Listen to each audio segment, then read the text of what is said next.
So first of all, greetings to all of you. It is a real pleasure to discuss my paper From War Memory to Shared Humanity, Ethical Global Citizenship in the Shadow of the Korean War at this conference organized by the Korean Association for Public Value on the important theme of the Korean War and memories. And my name is Emiliano Bosio. I'm a professor of education based in Japan, and I've authored and co-authored multiple scientific articles in the field of global citizenship, focusing on critical, transformative, ethical, values-based, and peace pedagogy. Today's presentation and the paper to be published in your excellent journal is inspired by some of my books, which include the Conversations and New Conversations on Global Citizenship Education, published in Routledge, Global Citizenship Education in the Global South, in BRILL, and more recently, Ethical Global Citizenship Education, published in Cambridge University Press. Another source of inspiration for today's presentation is the Global Citizenship Education Interview Series podcast, which I direct and host on YouTube. This is basically a publicly available and open access free YouTube podcast series featuring conversations on the transformative power of education for peace and sustainability. And the Global Citizenship Education Interview Series podcast brings together a community of over 20,000 members, including educators from schools, universities, and international institutions, UNESCO chairs, and beyond.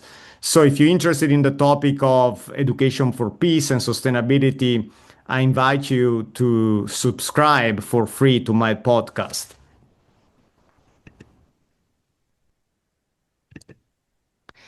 Today, I will discuss how the memory of the Korean War, many years after its outbreak, can be interpreted as a resource for cultivating ethical global citizenship.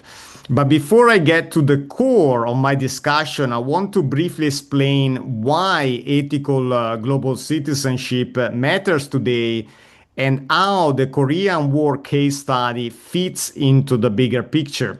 So over the two past decades, globalization has transformed how we think about citizenship itself. So citizenship no longer operates solely at the national level. It now includes global responsibilities shaped by economic, cultural, technological, and even environmental interdependence. And so this shift places new demands on educational institutions and educators. So we, as educators, are asked not only to teach content, but to cultivate critical thinkers or critical global citizens who can analyze injustice, understand cultural complexity, and respond to global and local challenges such as migration, climate crisis, and conflict. And so as a result, global citizenship education has grown dramatically. UNESCO has positioned global citizenship and global citizenship education at the center of its education sector, emphasizing the values of knowledge and attitudes needed for learners, all learners, not only those rich and located in the global north, to become responsible and ethical global citizens. And so this broader shift creates the foundation for the next part of my presentation. So now that we understand how globalization expands the mission of citizenship education, the question becomes, what kinds of memories, narratives, and histories should global citizens learn? War memory is a crucial example, at least in my opinion. Wars expose the dangers of nationalism and fear, but they also present opportunities to cultivate empathy, justice, and global solidarity, such as values of ethical global citizenship, social justice, contributing to the common good. And so the Korean War is especially relevant here. Its memory continues to shape identities, geopolitics, and relations across East Asia and beyond. how we teach and interpret this memory nationally, globally, or divisively, or dialogically, as I do, has enormous implications for peace and citizenship today. And so this brings us to the central theme of my presentation today: how the memory of the Korean War can be reinterpreted as a foundation for shared humanity and ethical global citizenship. And so this presentation is based on my article, From War Memory to Shared Humanity. Although sometimes described internationally as the forgotten war, the Korean War remains deeply present for Koreans, and I should say internationally. It shaped Cold War geopolitics and still shapes regional tensions today. In this context, global citizenship education, at least in my opinion, helps us rethink war memory not as a nationalist tool, but potentially at least as a pathway toward empathy, justice, and shared humanity.